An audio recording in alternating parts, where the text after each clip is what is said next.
തലസ്ഥാനത്ത് ഗുണ്ടാ സംഘങ്ങൾക്കെതിരെ പോലീസ് ആരംഭിച്ച ഓപ്പറേഷൻ തൂഫാൻ ശക്തമായി മുന്നോട്ടു പോകുന്നതിനിടയിൽ വധശ്രമക്കേസിലെ പ്രതിയെ പിടികൂടാൻ വട്ടിയൂർക്കാവിൽ ആകാശത്തേക്ക് വെടിവെച്ച് നിയമം നടപ്പിലാക്കിയ പോലീസ് ഉദ്യോഗസ്ഥരെ ആഭ്യന്തരമന്ത്രി രമേശ് ചെന്നിത്തല നേരിട്ട് അഭിനന്ദിച്ചു. നൽകുന്നത് സർക്കാർ ഒപ്പമുണ്ടെന്ന സന്ദേശം.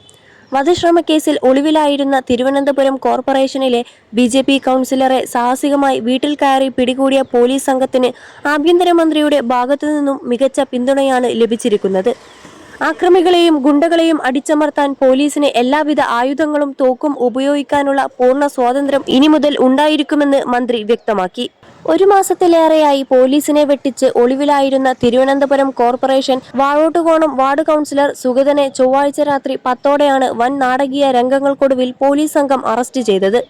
സുഗതൻ രഹസ്യമായി വാഴോട്ടുകോണത്തെ സ്വന്തം വീട്ടിൽ എത്തിയിട്ടുണ്ടെന്ന കൃത്യമായ വിവരത്തിന്റെ അടിസ്ഥാനത്തിലാണ് വട്ടിയൂർക്കാവ് SHO വിപിന്റെ നേതൃത്വത്തിലുള്ള പ്രത്യേക പോലീസ് സംഘം സ്ഥലത്തെത്തിയത്.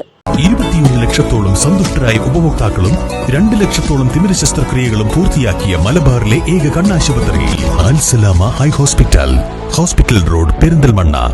എന്നാൽ പ്രതിയെ കസ്റ്റഡിയിലെടുക്കാൻ ശ്രമിക്കുന്നതിനിടെ BJP പ്രവർത്തകർ കൂട്ടത്തോടെ എത്തി പോലീസിനെ 4 ഭാഗത്തു നിന്നും വളയുകയും പ്രതിയെ മോചിപ്പിക്കാൻ ശ്രമിക്കുകയുമായിരുന്നു.